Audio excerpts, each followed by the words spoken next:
That night was a real game changer in ways I hadn't anticipated. It all started with my stepmom, Clara, asking me to stay home while my dad went on his usual fishing trip. At the time, it just felt like a regular weekend, like it was just the two of us. What I didn't realize was that this night would set everything on a different course. It was a night that really tested the limits of our relationship and left a lasting impact on me. The house was unusually quiet that morning. Dad was usually around, but that day he was gone, and the silence felt strange. I had just finished my homework and was ready to relax when Clara asked me to come into the living room. "Can you help me with something?" she said. Her voice was soft and casual. I could tell she was nervous, but I couldn't figure out why. I paused for a moment, then asked, "Sure, what can I do to help?" I made my way over to where she was sitting. "Clara, you always had this calm demeanor. But today, there was something in the air that felt different. I just couldn't put my finger on it yet." She smiled, but there was something in her eyes that made me feel a little nervous. "Come sit down," she said, patting the cushion next to her. I did as she asked, not quite sure what to expect, but I couldn't deny that my curiosity was piqued. Clara leaned back, crossed her legs, and looked at me with a newfound intensity. "You've grown up so much," she said, her tone light, but the words heavy with unspoken meaning. "You're not the little boy I used to know." My heart skipped a beat. It was out of character for her. We'd always had a friendly, almost casual relationship, but today there was something about the way she was acting that made me feel like there was a hidden danger. I mumbled, not sure how to respond. She leaned in slightly, her eyes never leaving mine. "You've changed," she said firmly. I think we both know it. The way she said it gave me goosebumps. There was a strange tension in the room, and I wasn't sure how to break it. "Clara, what are you trying to say?" I finally asked, forcing the question out. I needed to get a handle on what was going on here. Why did it feel so heavy with something unsaid for a moment? She didn't respond. She just looked at me, her eyes searching for something. It was like she was trying to find the right words. Then she took a deep breath and got up, walking over to the window. "Your dad's away for the weekend," she said quietly, looking out into the yard. "It's just the two of us here." I nodded, not really sure where this conversation was going, but feeling that familiar tightening in my stomach. She turned to face me, her expression a mystery. "You know, I've been thinking," she began, her voice steady but soft. "I've been meaning to talk to you about a few things. Things I've never had the courage to say until now." She took a step closer, looking me in the eye. "Like us," she said simply. The word hung in the air, and I felt my heartbeat quicken. What was she getting at? I wasn't sure what to make of it. I tried to laugh it off, but my voice came out shaky. "What do you mean by US?" Clara gave a little knowing smile that made my stomach flip. "You've noticed it too, right? Things have changed between us. We're not just stepmother and stepson anymore." My mind was racing, trying to keep up with her words and understand what was happening. But there was a part of me that knew exactly what she was talking about. I'd also noticed the changes over the past few months, from subtle glances to lingering touches. But I'd always pushed those feelings aside, convinced they weren't real. "I don't know what you're talking about," I said, my voice barely a whisper. She moved even closer, her presence overwhelming, and suddenly the room felt much too small. "Yes, you do," she said quietly. Her fingers grazed my arm lightly. "You felt it too," she said. I got up quickly and moved away from her. "Clara, this is a bit out there," I said. We shouldn't." She wasn't backing down. She followed me, closing the distance between us again. "Why not?" she asked quietly. Her eyes were intense, and I could feel my heart racing. "We're both adults, so we don't have to follow anyone else's rules." I shook my head, trying to resist the attraction that was drawing me closer to her. "This isn't the right way to do things." I pushed back, even as I could feel my resolve weakening as I spoke. "But what if it is?" She responded by reaching out and touching my cheek. The contact sent a jolt through me, and for a moment I was frozen, trapped in the web she was weaving around us. I wanted to say no, to put some space between us, to walk out of the room and forget this ever happened, but I couldn't. I was stuck where I was, and I hated myself for it. I had this uneasy feeling that things were getting out of control. The atmosphere in the house had become increasingly tense. Every time I saw Clara, I could feel the weight of what we weren't saying pressing down on me, like it was suffocating me. But I didn't know how to bring it up. I didn't know how to stop the slow decline. It was like we were being pulled towards something dangerous. The days just blurred together, and every interaction felt loaded. It felt like we were walking on thin ice. I tried to keep my distance and avoid being alone with her, but it wasn't easy. No matter what I did, she always seemed to find a way. She was always close by, making her presence known in small ways, like a casual touch on the arm or the way she looked at me from across the room.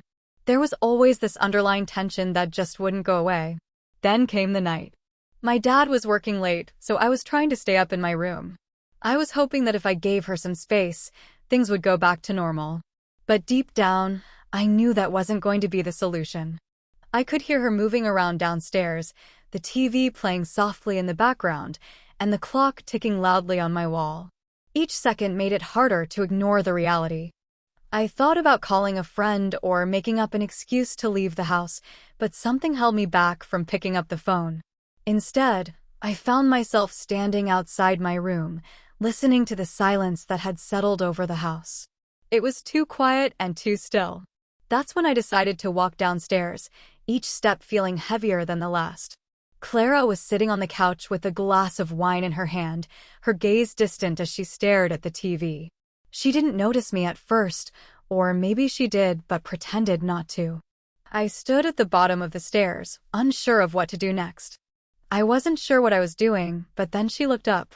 Her eyes met mine, and I knew I couldn't go back on my decision. She asked in a soft, casual voice. There was something about the way she said it that made my heart beat a little faster, just like it had that first day. I mumbled, not quite trusting myself. I didn't know what else to say, so I walked over to the couch and sat down, trying to put as much space between us as possible. Even though we were a fair distance apart, I could sense the tension between us. We sat in silence for a few moments, the only sound the TV quietly humming in the background. I could tell she was watching me, her eyes lingering. She looked at me in a way that made my skin prickle. I wasn't sure what to do or how to end the silence without making things worse. But before I could say anything, she spoke up again. "I've been thinking about us," she said quietly, her voice barely above a whisper. My heart started racing. "Clara, we can't," I began to say, but she interrupted me. She cut me off before I could finish. "Why not?" she asked, turning to face me fully. "Why are we acting like there's nothing between us when we both know there is?" Her words hit me like a punch to the gut. I wanted to challenge her and say that she was wrong and that we couldn't go down this path, but I didn't have the strength to do so. I just couldn't fight it anymore. I'd felt it too, that strange pull between us that had only grown stronger with time. I'd tried to ignore it, tried to convince myself that it wasn't real, but now sitting here with her, I couldn't deny it any longer. "We can't do this," I said, even though I wasn't totally convinced myself. I knew what I was saying wasn't true. I wasn't being honest with her, and I wasn't being honest with myself. She got a little closer, putting her hand on the cushion between us. "We're not doing anything wrong," she said quietly, her voice low and intense. "We're not causing any harm." I shook my head, trying to clear the confusion that had clouded my thoughts. But it was. "This isn't right," I said, my voice weak. She reached out and placed her hand on mine, and I got a surprising jolt of electricity from her touch. "Who decides what's right and wrong?" she asked, her voice calm, her gaze fixed on mine. I took a moment to collect myself, my heart beating a little faster.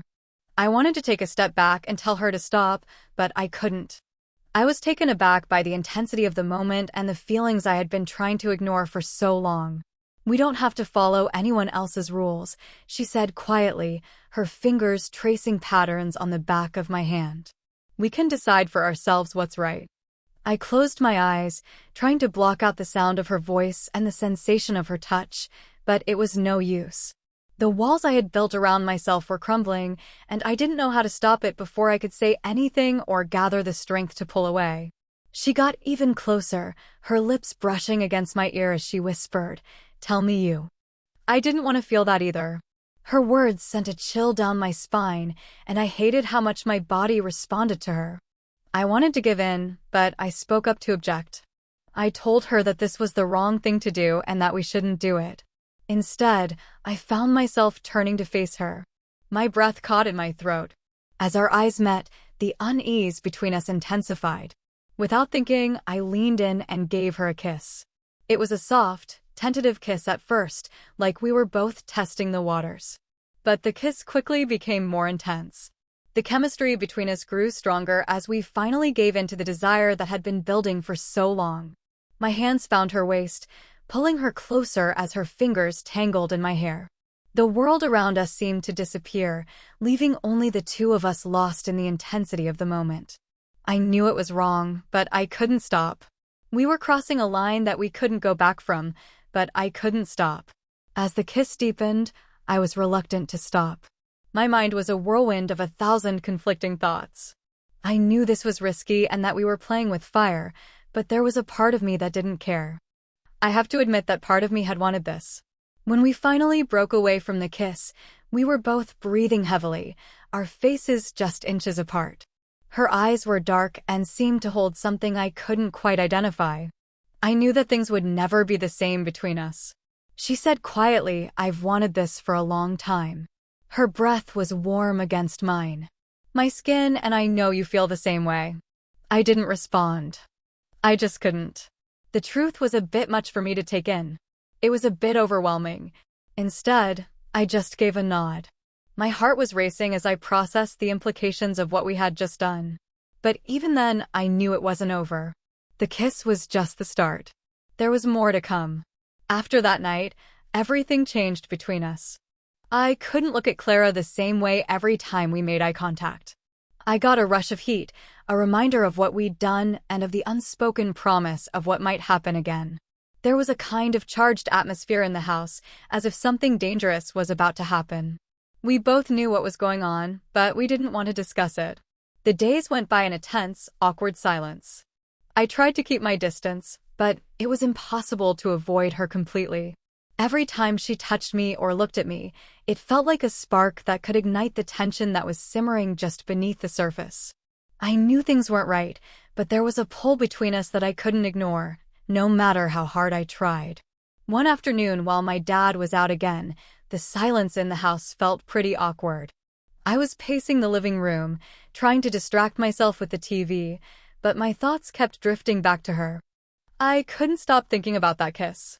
I recalled how her lips felt against mine and how my heart had raced. It was all too much to handle.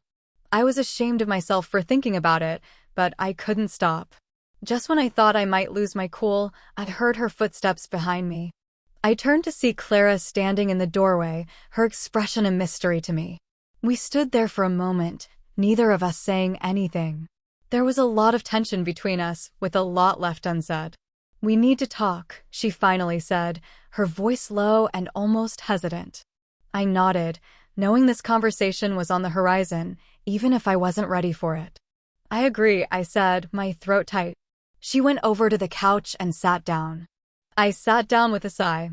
I sat down across from her, keeping a safe distance. My heart was beating fast, and I couldn't quite meet her eyes. I wasn't sure how to begin or what to say to make things better. "I know things have been different." She started off by clasping her hands in her lap. "I just want you to feel comfortable. That's the last thing I want." I swallowed hard, my mouth feeling dry. "I'm not sure how I should feel," I said, my voice barely above a whisper. "This isn't normal. We're not supposed to feel this way." Clara looked down at her hands, her expression troubled. "I know," she said quietly, "but it's not something we can just brush aside." I didn't have an answer for her. To be honest, I wasn't sure what we were supposed to do. Everything felt wrong, but at the same time, I was reluctant for it to end. I couldn't really explain it or justify it, but there were definitely some feelings there. They were unquestionable. And it was really there, between us, in the silence, with all that we weren't saying. I could feel the tension rising again, that same risky situation that had led us down this path in the first place. And then, I couldn't stop myself from saying, I think about it too. I'd said it before I could take them back, and once they were out there, there was no taking them back. Clara looked up at me, and I knew there was no turning back. We'd crossed a line, and now we were standing on the brink of something even more dangerous. She didn't say anything at first, but I could tell from the look in her eyes that she was thinking the same thing. Her eyes gave me all the information I needed.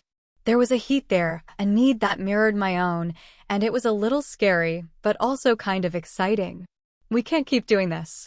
I said it, but my voice was shaky. Even as I said it, I wasn't sure I believed it. Clara kept looking at me. We're already here, aren't we? She whispered. The room felt cramped and the air felt thick. I wanted to get away and put as much distance between us as possible, but I couldn't move. I was trapped, not by her, but by my own desires.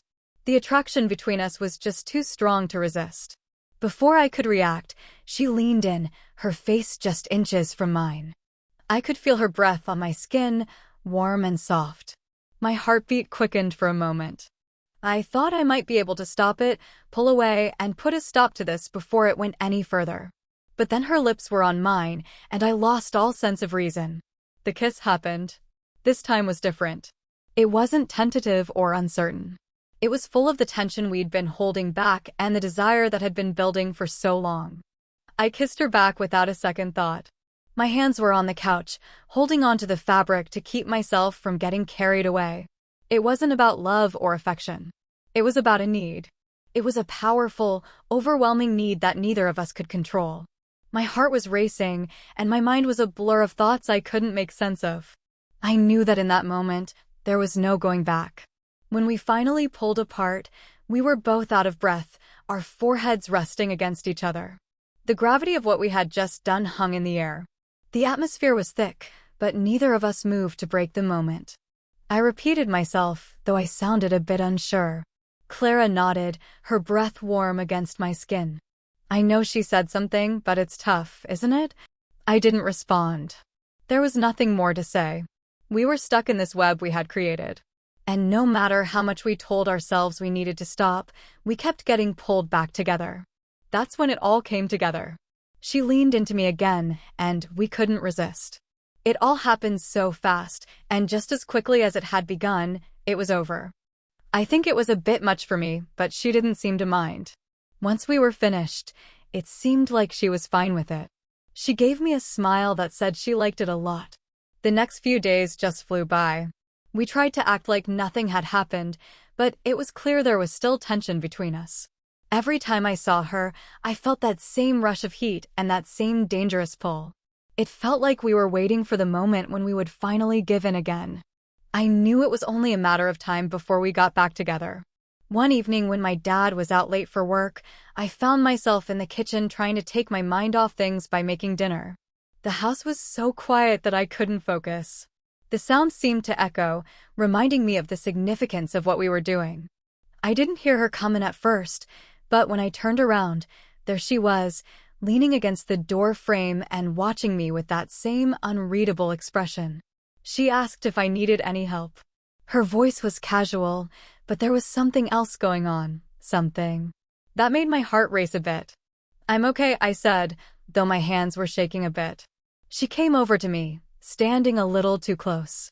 She had a strong presence. "Are you sure about that?"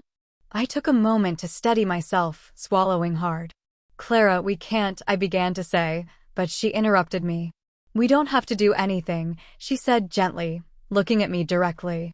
But I think we both knew where this was going. The words hung in the air between us, heavy and final. I wanted to argue and tell her she was wrong, but I couldn't because deep down I knew she was right. We stood there in silence, the space between us getting smaller with each passing second. Then, before I knew it, she was kissing me. Again, it was brief, but it was enough to reignite the passion we had been trying to hold back. My heart was racing, and I knew this was just the start. The weeks that followed were a blur of stolen moments and brief glances. It was like we were living in two different worlds. One seemed normal, but CLA and I were constantly on the verge of something we couldn't control. It felt like we were living in two different worlds. In one, everything seemed normal, and in the other, CLA and I were constantly on the verge of something we couldn't control. The secret we were keeping from each other was a lot to bear, but we couldn't stay away from each other. No matter how much I tried to convince myself it was time to stop, I couldn't stop thinking that we needed to put a stop to it. It kept happening every time my dad left for work or was otherwise away. When we were out late, the tension between us grew.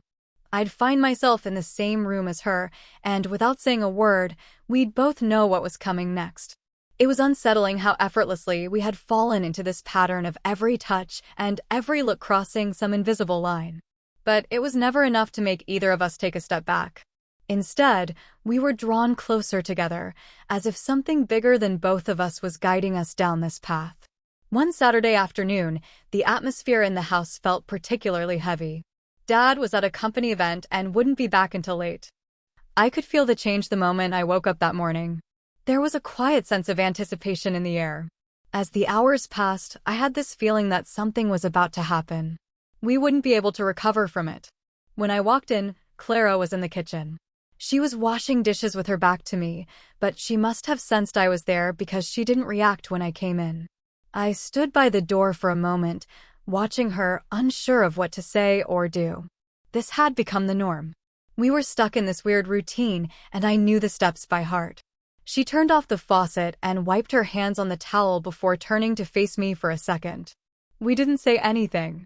The silence was deafening, filled with everything we weren't saying. She asked, "How are you doing?" Her voice was soft, and she was looking at me intently. To be honest, I wasn't okay. I hadn't been for a while, but I didn't think I could admit that. How could I possibly explain the storm I was caught in, battling between right and wrong? I finally replied, my voice barely audible. Clara walked over to me, stopping just a few feet away. "I've been thinking," she began, her words slow and deliberate. "Perhaps we should discuss what's been going on." I was a bit on edge, not sure if I was ready to have this conversation. What more could we say that we hadn't already shown with our actions? I knew I couldn't put it off forever, but I wasn't ready to talk about it. My heart was racing. She let out a sigh and rubbed her forehead with the back of her hand. "I'm not sure. Perhaps we should determine where this is headed. We can't keep going on like this, pretending it's not happening." She was right, but I didn't want to hear it. "Where do you think this is going?" She winced. She broke eye contact but didn't look away. "I don't know," she admitted. "But I do know that we can't keep avoiding the issue." I ran a hand through my hair, feeling frustrated. What can I do to help? I was frustrated, not because I was angry with her, but because I didn't have the answers either. "Do you want me to say this is okay? That I'm fine with it, because I'm not?" "I'm not okay with any of this." She relaxed a bit and came closer, until we were face to face. "I don't want you to be okay with it," she said quietly. "I just want you to be honest with yourself and with me." Her words hit me like a punch to the gut, because I knew exactly what she meant.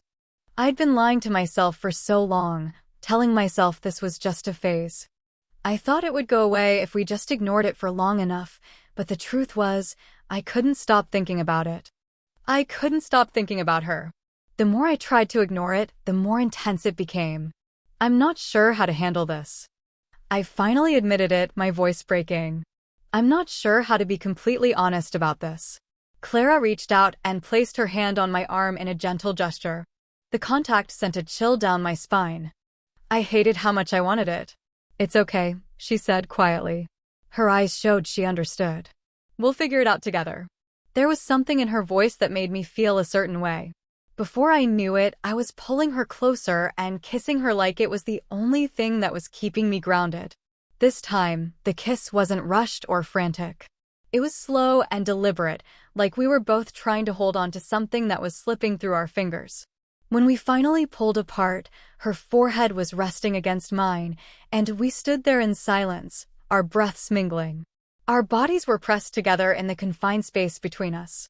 I could feel her heart beating fast and erratically, in sync with mine. "What are we doing here?" I was speaking more to myself than to her. I knew it wouldn't last forever. I knew that something would have to change eventually, but I wasn't ready to face that yet. Then one evening, everything came to a head. I was in the living room, watching TV, but with the volume turned down. My mind was elsewhere. Clara was upstairs, and my dad was supposed to be out late again, but I wasn't paying attention to the time. I was so caught up in my own thoughts, mulling over everything we'd done and everything we couldn't undo. I was snapped out of my thoughts by the sound of the front door opening. I was momentarily taken aback. I felt a rush of panic in my chest. I wasn't expecting Dad to be back so soon. I quickly stood up, but before I could react, he was already in the living room, looking around, and then he looked at me. He said, "Hey," in a casual but somewhat unusual way. I could tell he was thinking about something, but I couldn't quite figure out what. I asked, "What are you doing?" in a firm voice, trying not to show how nervous I was. I could feel my heart racing, and I could feel the guilt growing inside me like a live wire. It seemed like he either didn't notice or was choosing to ignore it. He sat down on the couch and started flipping through the channels. I tried to calm myself down and remind myself that everything was fine, but I couldn't shake the feeling that there was something I wasn't aware of. Clara came downstairs a few minutes later, her face carefully neutral. She greeted her father as if everything was fine and nothing was out of the ordinary. However, I could see the tension in her eyes and the way her hands were clenched at her sides. She was really restless and fidgety, and dinner that night was pretty uncomfortable. The conversation was awkward, and every time my dad spoke, I felt like the room was closing in on me. I couldn't look at Clara, and I couldn't concentrate on anything but the knot of fear in my chest. I thought we might get through the evening without any problems, and that maybe we'd manage to keep up the pretense for one more night. But as we were clearing the table, my dad turned to me suddenly. He didn't give anything away with his expression. He said, "You've been spending a lot of time with Clara lately." He spoke in a calm but probing tone. My heart stopped. I looked over at Clara, who had gone pale. Her eyes were wide with fear. I stammered, trying to keep my voice steady. Dad looked at me for a long moment. I could sense a change in the atmosphere in the room.